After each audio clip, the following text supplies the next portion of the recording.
know it. We went over it pretty micro detail.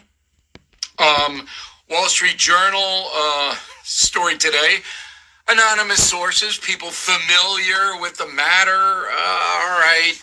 Wall Street Journal is a lot better than left-wing papers, but still, it says Attorney General Merrick Garland deliberated for weeks over whether to approve the warrant to search Donald Trump's property. I don't know. I mean, so I assume that's true. You know, and Joe Biden knew about this.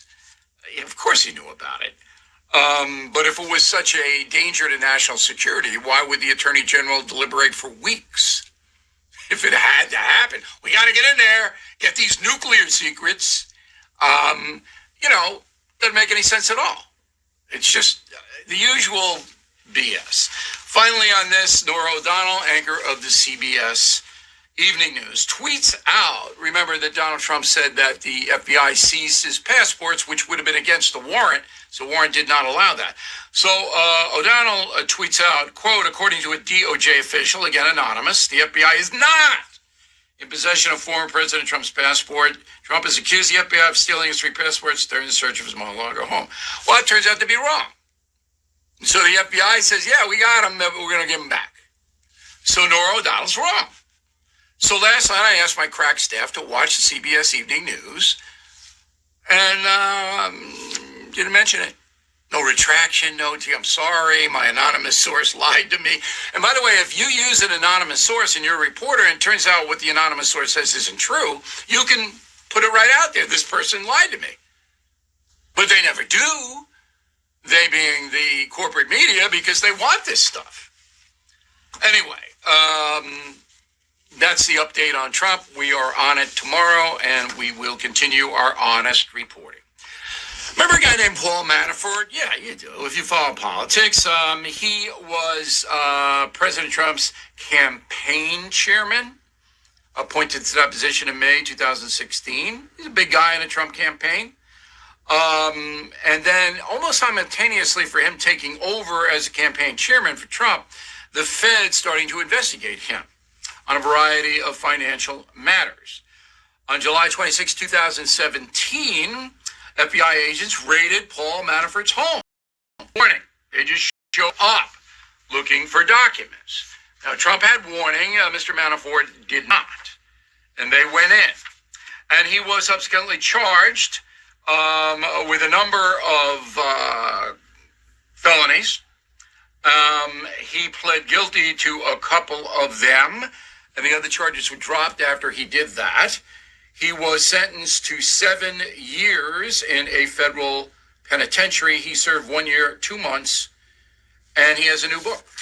And the book is called Political Prisoner, Persecuted, Prosecuted, but Not Silenced. Paul Manafort joins us now from New York. Did I set you up properly, fairly? You set me up properly and fairly. Okay. And I'm used to being set up. We want to be fair above all. So the lead question is, and I have not read your book, as I told you before we went on the air, I looked it over, but I haven't read the whole thing. If you pleaded guilty to federal charges, do you have a beef? Yes, because the part of the story you referenced is the end of the legal process, not the beginning of the legal process. What I pled guilty was I had 2 trials, two indictments. One was in Virginia, and one was in D.C. The one in D.C. was the first one. It dealt with the FARA violations that they said were of a criminal nature.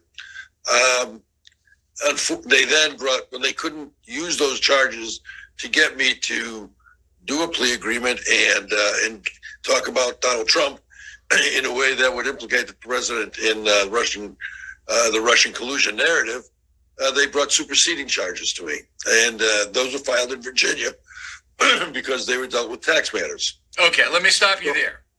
So it was clear to you, did the FBI tell you, we want you to flip on Donald Trump, tell us that he colluded with Russians, and if you do that, we'll drop all the charges or you won't be bothered by us anymore. Was that clear to you? Well, there was no commitment to drop all charges, no. But the process was focused on leniency, the plea agreement didn't happen until after the first trial was over. Okay, I don't want to get too in the weeds on this. So you were promised leniency if you gave up Trump on certain things involving Russian collusion. In hindsight, did you do anything wrong in your opinion, just in general? In general, the answer is no, and all the charges that were brought against me, for the most part, were all issues that the government had dealt with in the past and either resolved or dismissed. Okay, so you believe that you are a victim of political prosecution because you were linked to Trump, you wouldn't give Trump up, and so that they basically went ahead to try to punish you for your silence. But then again, you come back to, why did you plead guilty? Why didn't you just go to a jury? Well, the first case I did. I went to a jury. There was a 4-week in the trial. D.C. case, but not in the second. No, the Virginia case was first. And I mean, even though it was filed in superseding charges, it ended up being the first trial. Okay, but why didn't you just play the whole string out with a jury?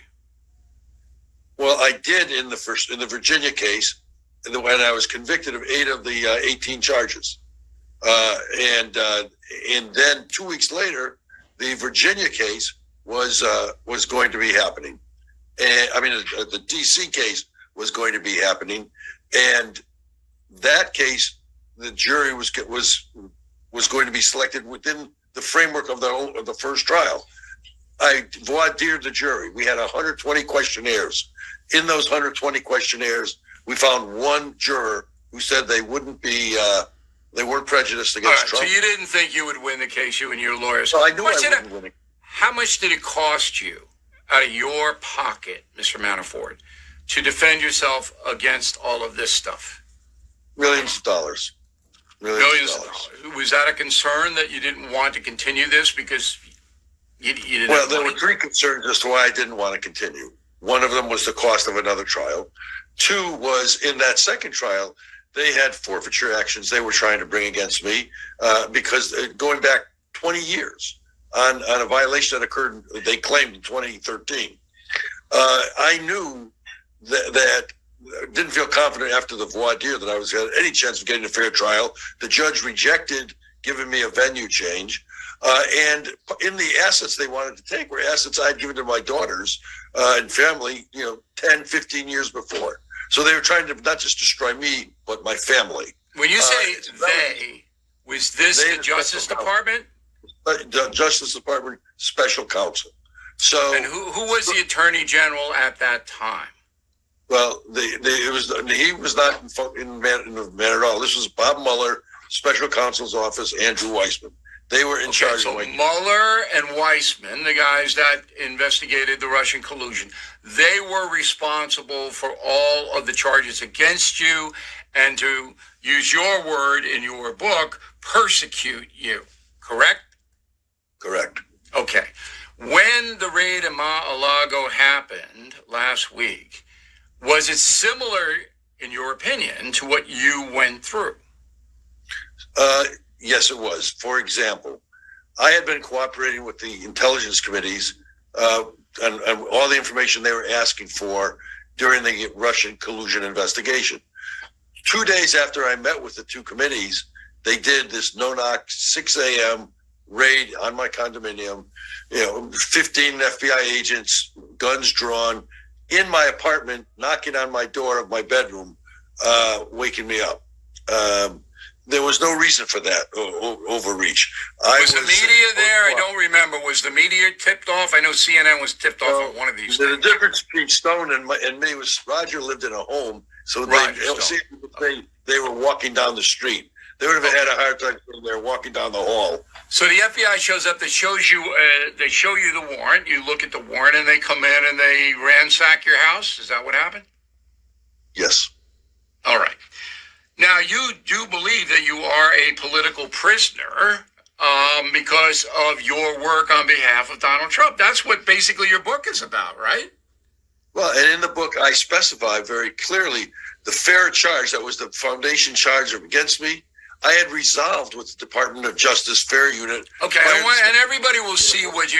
But what I'm trying to get at here is there are people, millions of them, who feel that we have lost our fairness in this country, that we are no longer equal justice for all, that now the federal government is taking a side, the Democratic Party side, the liberal side, and persecuting the conservative side. Do you believe that? I believe that there's a two-tiered system of justice, yes. Do you believe that the Donald Trump situation from the very get-go, and you were involved with it from the beginning, as was I did the first interview with him after he declared his candidacy, do you believe that there was a conspiracy to destroy him, and if so, why?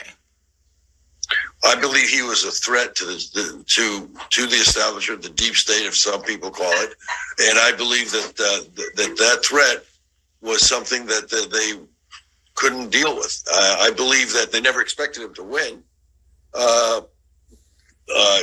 but when he did win, they didn't understand it at all, and they never recognized in his election did everything they could to destroy his presidency, including. Okay. After what happened to you, and you have been through hell for 6 years, do you still believe in your country? Do you still want to live here? Do you still feel that this is a noble nation? I've done campaigns all over the world. There's no doubt in my mind this is still the best country in the world. Our democracy is still the best democracy. The fact that it's under attack is not to lose faith in it, but it's to try and fix it. And that's why you wrote the book. Again, it's Political Prisoner, Persecuted, Prosecuted, and Not Silenced, but Not Silenced. Paul Manafort. The FBI seized more than 24 boxes. Some included highly classified documents. Federal investigators were looking into 3 potential crimes. One of them, espionage. ABC White House correspondent Mary Alice Parks has details from Washington. The newly unsealed search warrant shedding light on what exactly FBI agents were looking for at Mar-a-Lago and what they seized. According to the documents made public by a federal judge, agents were searching for evidence of 3 potential crimes: violations of the Espionage Act, unlawful removal of public records, and obstruction of justice by concealing, altering, or destroying records to impede an investigation. They found 27 boxes of records, including 11 sets of classified documents. I've been convinced all along that this case is much, much bigger than just having or mishandling classified documents. It has to do with what has been maybe done with the documents. Americans right now.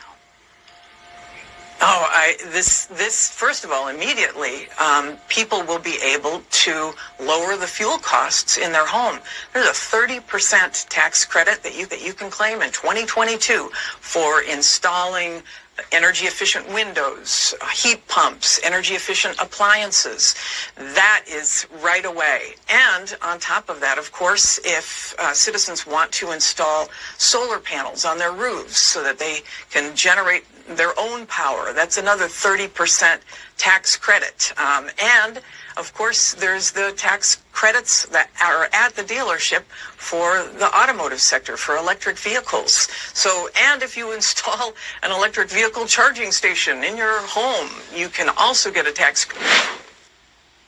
So what part of, inflation and people are struggling don't these people understand? I mean, all that stuff takes a lot of money. Even worse, our friend Bjorn Lomborg, using the UN climate model, he calculates that the $400 billion of climate spending will reduce global warming, get this, best case, by 28/1000th of a degree Fahrenheit.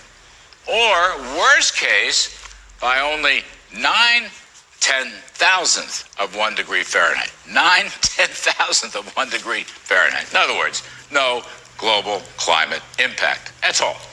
Biden's radical greenie pals are trying to sell us a very phony bill of goods.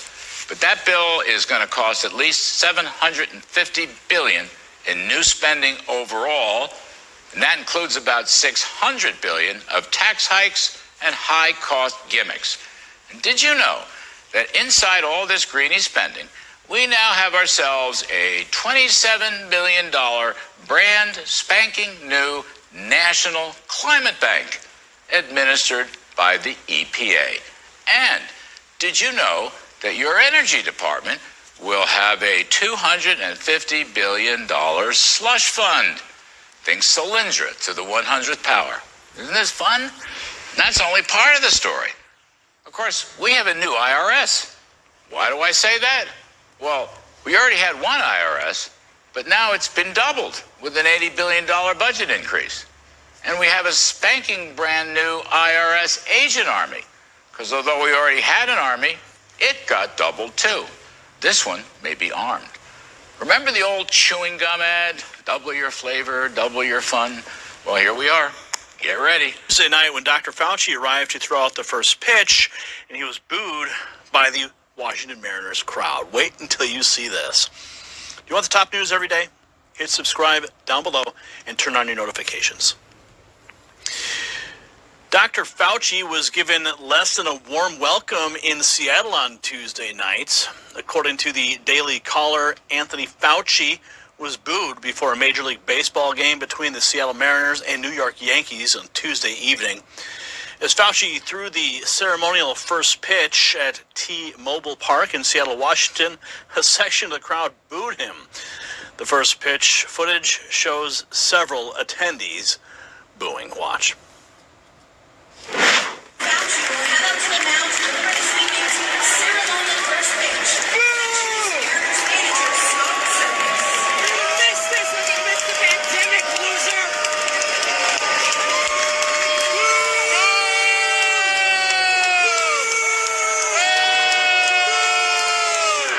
Unlike the majority of conservatives, this country singer thinks the raid was actually good for Trump. Let's find out why. My name is Elijah Schaefer, and news breaks fast, so make sure to catch it when it does by tapping the subscribe button below, enable notifications, and never miss a report. Country singer John Rich took to Twitter to voice his thoughts on the FBI raid at Mar-a-Lago. According to Daily Wire, Rich, a philanthropist and country star, expressed gratefulness to the beleaguered organization after the FBI raided former President Donald Trump's Florida estate. Conservatives across the political spectrum were harshly critical of the FBI's raid on Mar-a-Lago. John Rich tweeted, "A big thank you to Joe's FBI for raiding Trump's home." Rich tweeted, "You guys just poured 81 million gallons of premium Patriot octane on an already blazing freedom fire. See, you are good for something after all. Much appreciated. See you in November." Serious economic pain because of all that free money. I got to tell you, it's caused more. It hasn't stopped more than a dozen states from saying, "Hey, we'll issue our own free money." Now, a lot of this is from the honeypot of funds that came out of the $1.9 trillion COVID package last year. Of course, we knew it was never, ever intended to go for COVID. Most of you, of course, know about California, those big inflation relief checks. But did you know Florida's sending out $450 to 59,000 families? And I don't know, maybe maybe they need it. They say they do. Georgia, another red state, also helping what they call ever-rising cost of living. The problem is, though, politicians, they buy votes, even when they know the problem probably will get worse, these so-called solutions. But I got to tell you, there are some politicians who are genuflecting to even a higher power than voters. According to Speaker Pelosi, going against runaway spending is going against Mother Nature. This Mother Nature movement, folks, is finally coming above ground. Think of it as Wicker Man on steroids. Now, the good news is that some are finally seeing through the fog. The UK said they're going to plan to open at least half a dozen nuclear power plants. Sadly, though, Germany, they've gone too far. I don't think they can be brought back. They're going to have less natural gas. They're going to be paying skyrocketing electricity bills. The Republicans have finally filed for impeachment against Attorney General Merrick Garland. This is huge news and a major move by the party. Let's hope it sticks and takes down Garland because of his own corruption and incompetence. Remember, news breaks every day here. Be the first to know when it does. Tap subscribe down below and stay informed. NextNewsNetwork.com reports the Georgia Republican Congresswoman Marjorie Taylor Greene. She filed articles of impeachment against Attorney General Merrick Garland on Friday. House Resolution 1318 would impeach Merrick Brian Garland, Attorney General for the United States, for endangering, compromising, and undermining the justice system of the United States by facilitating the persecution persecution of Doing President Trump is political persecution. Merrick Garland has abused his position of power as the Attorney General to politically persecute Joe Biden's enemies. And the whole purpose of this is to prevent President Trump from ever being able to hold office. So I'm on my way in the Capitol right now, and I'm introducing articles of impeachment on Merrick Garland because we cannot tolerate this in America where our great institutions are welded and abused in such a way to defeat people's political enemies. That's not what this is for, and it should never exist. Let me just say that we should never have had a strategic oil reserve in the first place. That should be the responsibility of the oil companies, the producers, who keep their inventories in balance the way they should. Once you have a strategic oil reserve, do not expect the politicians to keep their hands off it. Joe Biden has done just what every politician would do, is once that oil price goes up, they tap into the oil reserves, they use it for their political reasons, and that's just what would happen. And it would have happened under a Republican too, Jackie. That's what they do. They tap, and it never will be ultimately used for the strategic reasons that we put it there, all the wonderful reasons of a hurricane or whatever else. They always use it for political purposes. Sen LA now writes that U.S. food prices have risen for the 7th consecutive month.